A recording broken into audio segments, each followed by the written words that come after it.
Hey guys, welcome back to another video. Today I wanted to share some of my tips and tricks on how to ship a Funko Pop properly. If you're gonna start selling on eBay and Mercari, it's very important for you to ship your Funko Pops in a good secured box because you want to get that positive feedback, and you also want to make the buyer very happy and very satisfied so they can come back and purchase more of your pops. Now for me, I started selling my Funko Pops because I had way too many, and I had a daughter come in, so I wanted to save up some money and buy some, you know, different things that I needed, and also to repair some of my cars. So the Funko Pop game is awesome if you're gonna start selling them, especially some of those that went up in price a lot. I bought a lot of exclusives, and I was very successful on selling most of them. So these are my tips and tricks on how to ship a Funko Pop, and I highly recommend you use them to satisfy all of your buyers. And let's go ahead and get started.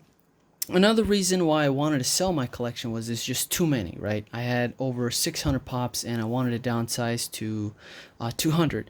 So at sometimes when you're listing all these Funko Pops, you have to ship them all properly, and to make sure you have the right materials to ship it. So the first thing I highly recommend you getting is your scale. You need a scale if you're gonna start selling, like, I don't know, more than 50 items. You have to get a scale because you do save money on using labels on either PayPal or using the eBay shipping system.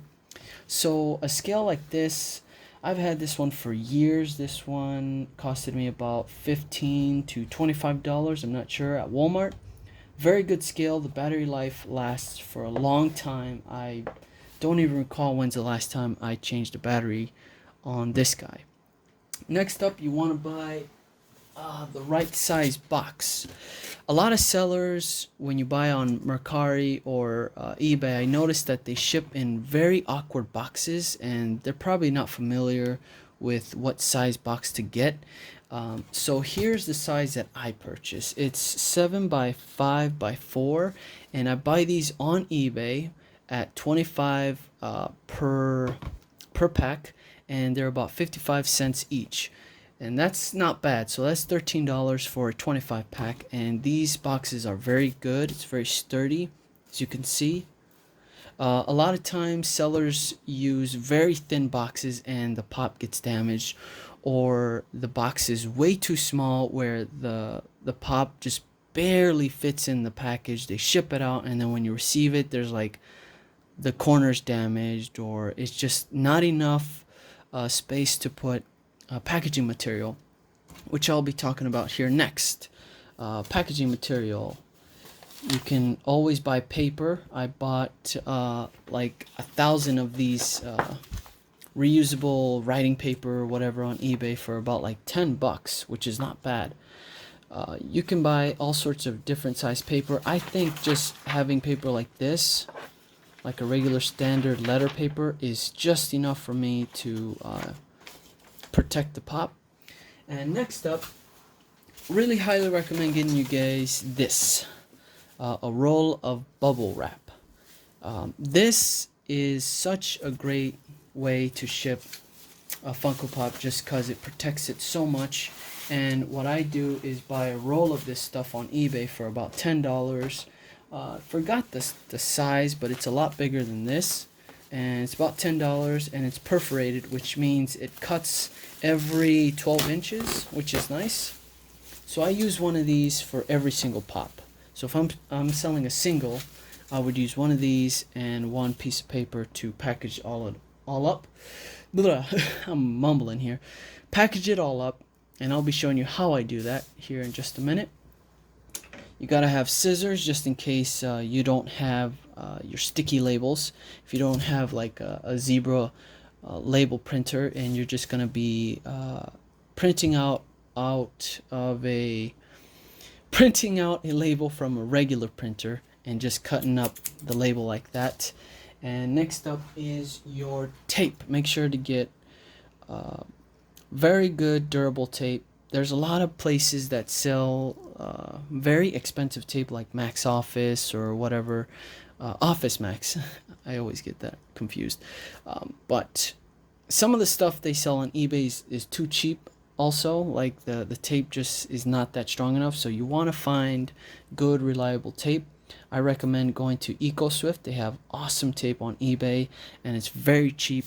This is a 2-inch tape, which is just enough to tape your label and also to tape the box. And also, if you're really getting into the game of selling a bunch of Funko Pops, get yourself a 2-inch tape gun, because this will help you out a lot and save you a lot of time. So I'll go ahead and package this Hellboy chase up. I sold them for $26 and something cents. And it's very important, guys, to buy your packaging material at a good source. That way it's reliable, it's inexpensive, and it works, right?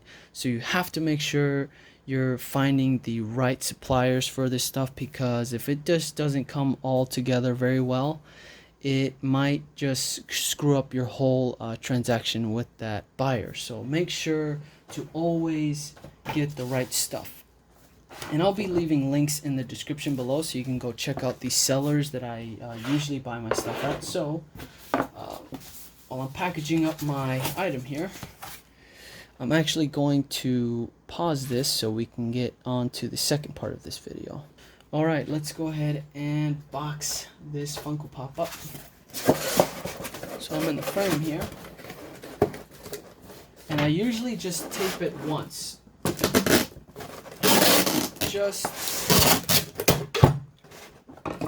Just like that. You don't need more tape. That is just perfect right there. Next up,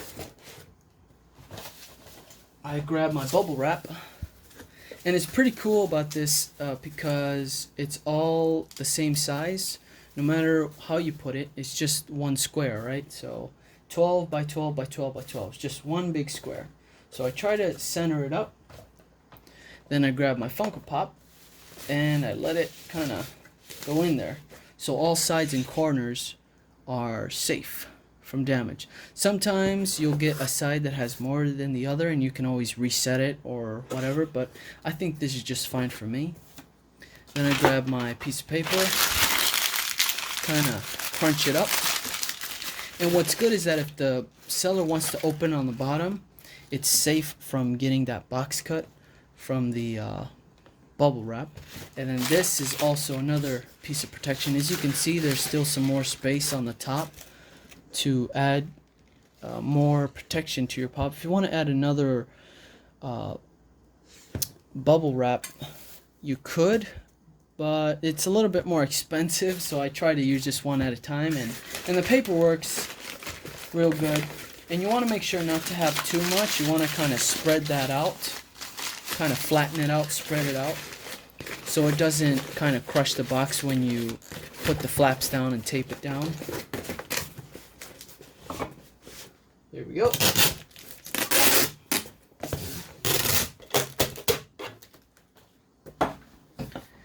And there is one Funko Pop ready to go.